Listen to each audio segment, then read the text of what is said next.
I think we all know that we are in an extremely serious economic situation. 2.5 million private sector jobs lost in the last 5 months. Consumer spending down for 6 straight months. We have the largest 6-month drop in consumer spending on record. In the midst of all this, the housing crisis continues unabated. 1 out of 5 mortgages is underwater, with homes worth less than the remaining balance. In other words, people are upside down. They owe more money on the mortgage than the house is worth. We've had testimony before this committee that 1 out of every 4 houses in the country is upside down.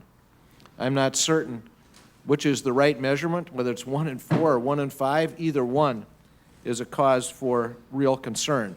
And of course, 1 in every 10 mortgages in the country is delinquent or in foreclosure. The CBO director came before us, Director Elmendorf, and talked about the need to address both the housing crisis and the financial crisis. Here's what he said. Policies focused directly at the housing and financial problems are a crucial complement to stimulus.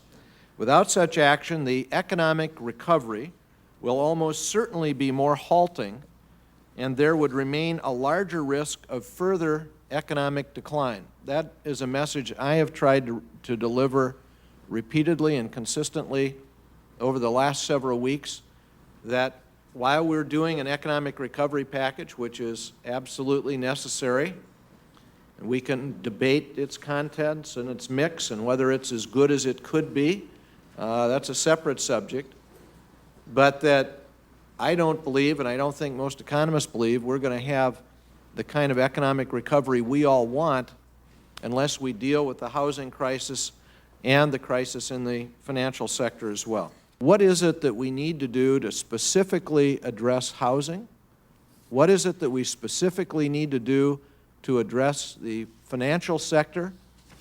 And what money are we going to use to do that? That is distinctly in the province of this committee. And I think it's very important, and we will do this, to try to explain more clearly to people what those numbers mean, what's already committed, and what these new programs mean in terms of numbers, and to be careful and realistic to people about, again, what the ultimate cost to the taxpayers in these programs. We're not coming before you today to ask for additional resources and authority.